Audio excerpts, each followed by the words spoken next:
আপনি হয়তো ভিডিওর টাইটেল দেখে অবাক হয়েছে, ভাবছেন চাঁদের আবার টাইম জোন কি? যেখানে মানুষ, গাছপালা, পশু পাখি বসবাস করতে পারে না, সেখানে টাইম জোন কেন ব্যবহার করা হবে?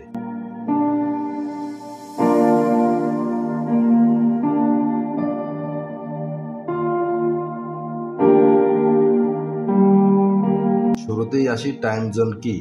সহজ ভাষায় টাইম জোন বলতে একটি অঞ্চলে আইন, বাণিজ্যিক এবং সামাজিক উদ্দেশ্যে অভিন্ন সময়কে নির্দেশ করা বোঝায়।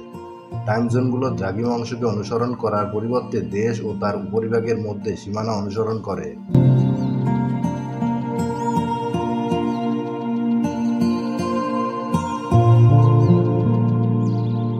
টাইম জোন সাধারণত পারমাণবিক ঘড়ি দ্বারা নির্ধারিত হয়। পারমাণবিক ঘড়ি পরমাণুর কম্পন ব্যবহার করে সময়ের নির্ভুলতা ঠিক করে।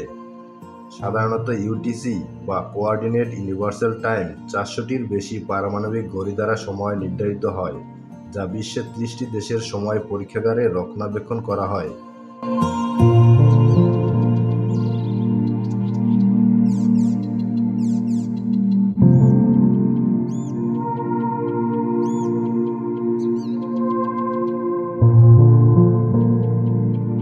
মার্কিন যুক্তরাষ্ট্র সরকার পৃথিবীর টাইম জোনের মতো তার মহাকাশ গবেষণা প্রতিষ্ঠান নাসাকে চাঁদের জন্য একটি টাইম জোন প্রতিষ্ঠার নির্দেশ দিয়েছে, যা কোঅর্ডিনেট লুনার টাইম নামে পরিচিত হবে। কেন প্রয়োজন চাঁদের নিজস্ব টাইম জোন?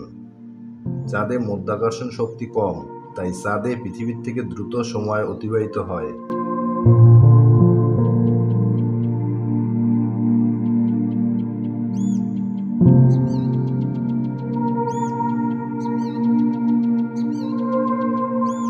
চাঁদ পৃথিবীর থেকে 58.7 মাইক্রোসেকেন্ড দ্রুত চলে। এটা সায়েন্স ফিকশন নয়, মহাকর্ষীয় সময় প্রসারণ।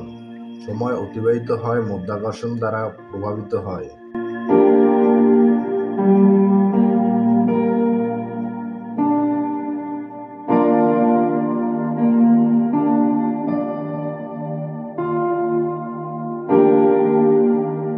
ছোট এই সময়ের অসঙ্গতিগুলি চন্দ্র, কক্ষপথে উপগ্রহ এবং মহাকাশ স্টেশনগুলিকে তাদের কাজ করার ক্ষেত্রে সমস্যার কারণ হতে পারে বলে মনে করা হয়।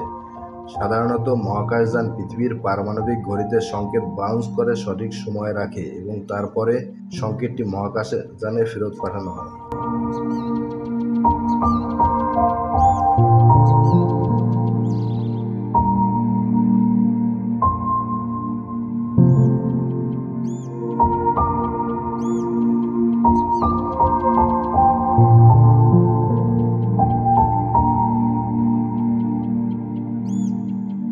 সাধারণত মহাকাশযান পৃথিবীর পারমাণবিক ঘড়িতে সংকেত বাউন্স করে সঠিক সময় রাখে এবং তারপর সংকেতটি মহাকাশযানে ফেরত পাঠানো হয়। মহাকাশযান পৃথিবীর পারমাণবিক ঘড়িতে সংকেত বাউন্সের মাধ্যমে সময় নির্ধারণ করে।